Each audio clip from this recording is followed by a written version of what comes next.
एक गांव में एक बहुत पुराना घर था। उस घर में आत्माओं का वास था, इसलिए उस घर में कोई और फिर उस गांव में एक सेठ रहने आता है। अरे सरपंच जी, कोई बहुत बढ़िया घर हो तो बताना, मैं ले लूं। अरे ये बहुत अच्छी बात है। इसको वो भूत वाला घर ही दिखा देता हूँ। ये तो यहाँ नया है। इसे क्या पता इस घर की कहानी के बारे में। हाँ भाई, क्यों नहीं। ये घर बहुत ही अच्छा है और खुला हुआ भी है, पर थोड़ी कीमत ज्यादा है उसकी, क्योंकि गांव का सबसे बड़ा घर है। अरे घर बढ़िया ही होना चाहिए, मैं उसकी मैं महंगी कीमत दूंगा। पंच उसे वह भूतिया घर दिखाने ले जाता है। ये देखो भाई, ये है वह घर। कैसा लगा तुमको, बताओ। उस घर के अंदर जाकर देखता है और उसे वह घर बहुत पसंद आता है।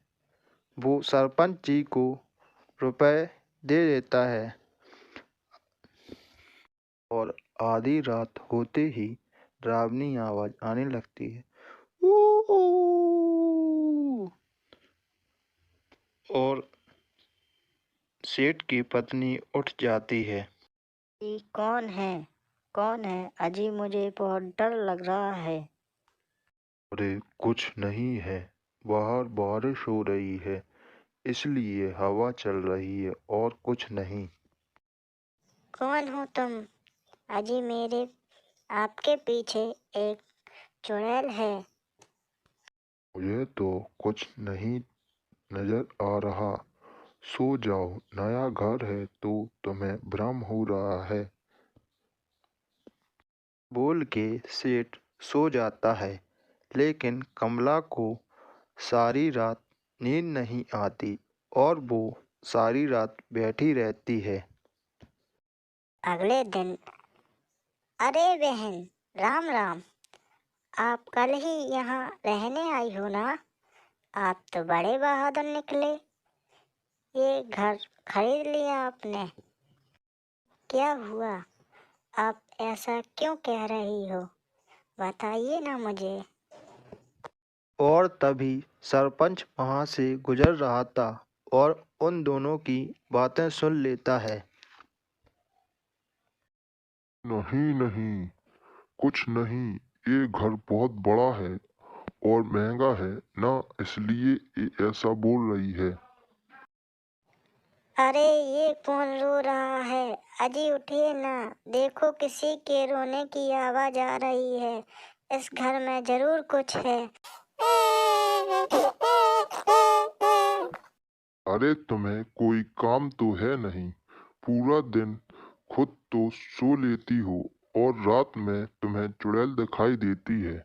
मैं तो थका हारा होता हूँ, मुझे तो सोने दिया करो। नहीं जी, वो सामने एक चुड़ैल खड़ी हुई है।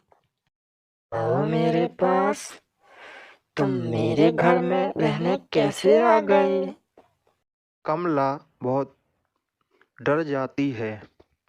तुमने ये मेरा घर कैसे खरीद लिया? ये सब मेरा घर है। चलो जाओ यहाँ से। अरे ये क्या है? तुम कौन हो भाई? ये मेरा घर है। मैंने इसको मुँह मांगी कीमत देकर खरीदा है। चला जाओ यहाँ से, नहीं तो तुम दोनों जिंदा नहीं बचोगे। जा, मैं नहीं डरता। तुम कौन हो? मैंने तो घर सरपंच से खरीदा है, हमें छोड़ दो।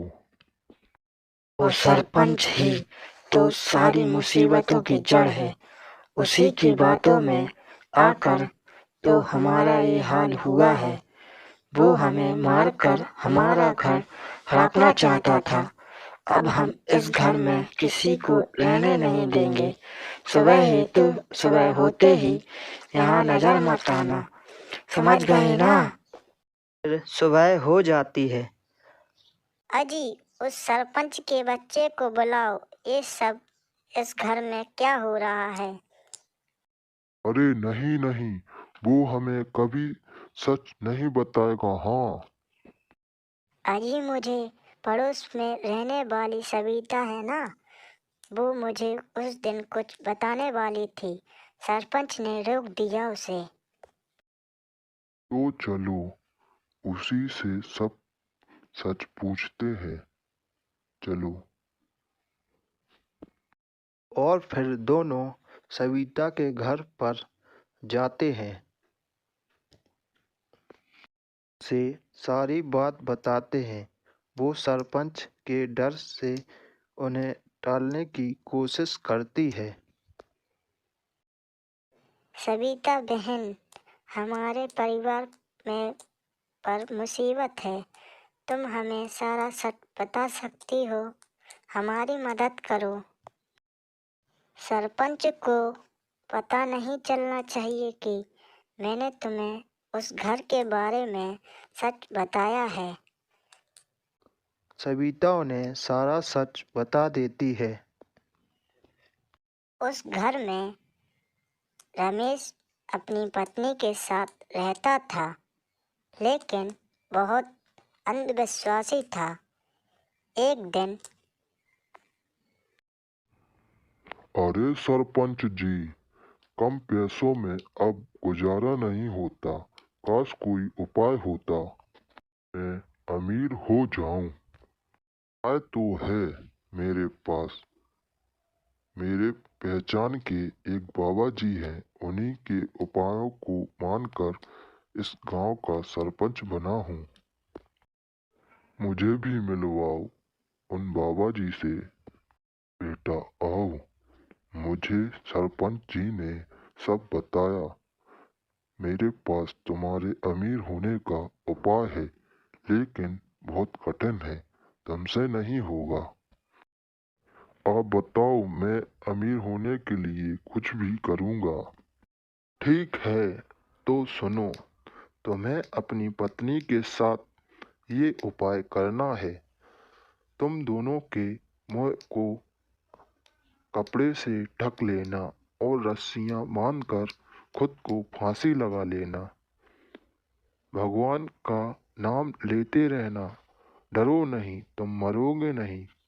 कुछ ही देर में तुम्हारी रस्सियां खुद ही जल जाएंगी और फिर दूसरे ही दिन से तुम अमीर होने लगोगे। क्या हुआ, डर गए क्या? नहीं बाबा जी, मैं ऐसा ही करूँगा। अगले दिन बाबा और सरपंच रमेश के घर पर आते हैं। और रमेश बाबा के बताए अनुसार ही काम करता है और वो दोनों फांसी लगा लेते हैं। फांसी लगते ही वे दोनों मर जाते हैं। ये है पूरा सच। और तभी से उन दोनों की आत्मा उस घर में भटक रही है। और उन दोनों के मरने के बाद उस सरपंच ने और बाबा ने घर को हड़प लिया। गांव वाले सरपंच के डर के मारे उसके खिलाफ नहीं बोलते। और फिर सेठ और कमला अपने घर पर आ जाते हैं और रात होते ही दोनों अभी तक यहाँ से नहीं गए। चले जाओ यहाँ से। तुम दोनों को अपनी जान प्यारी नहीं है क्या? लोग ऐसे नहीं मानेंगे। इन दोनों को खा जाते हैं। ये नहीं, हमें मत मारो। तुम्हारा सच नहीं जानते थे, लेकिन अब हम सब जान चुके हैं। तुम्हारे साथ बहुत नाइंसाफी हुई है। सरपंच ने तुम्हें कैसे धोखे से मरवा डाला और ये घर भी हड़प लिया और हमें बेच दिया। बताओ, इसमें हमारी क्या गलती है? सरपंच का नाम मत ले। एक बार वो मेरे सामने तो आए, उसे मैं छोड़ूंगा नहीं और इस घर में कोई नहीं रहेगा। जाओ यहाँ से। में हमारा तो कोई कसूर नहीं है। हमें इस घर में से मत निकालो। हम कहाँ जाएंगे अब? ठीक है, उस बाबा और सरपंच को यहाँ लेकर आओ। सेठ और उसकी पत्नी ऐसा ही करते हैं। पंच जी, मैं अपने घर में पूजा करवाना चाहता हूँ। आप किसी बाबा को जानते हैं? मैं अच्छी दक्षिणा दूंगा उन्हें। फिर रमेश के घर आते ही डरावनी आवाज आने लगती है, ऊ, और भूत और चुड़ैल वहां पर आ जाते हैं। अरे ओ बाबा, पहचाना मुझे? रमेश। बाबा की गर्दन पकड़ लेता है और ऊपर उठा लेता है। अरे मर गया रे, छोड़ दे मुझे। इसी सरपंच ने ये षड्यंत्र रचा है, झूठा बाबा बनाया था मुझे। मैं कोई बाबा नहीं हूँ, मैंने कुछ नहीं किया, मुझे माफ कर दो। अब तुम दोनों नहीं बचोगे, हा हा हा। और फिर रमेश की आत्मा सरपंच और बाबा को वहीं पर मार देता है और फिर उन दोनों को मुक्ति मिल जाती है। तो दोस्तों, कैसे हो आप सब? आप सभी को हमारी कहानी कैसी लगी? अगर आपको हमारी कहानी अच्छी लगी हो तो एक लाइक और हमारे चैनल को सब्सक्राइब करें। Thank you.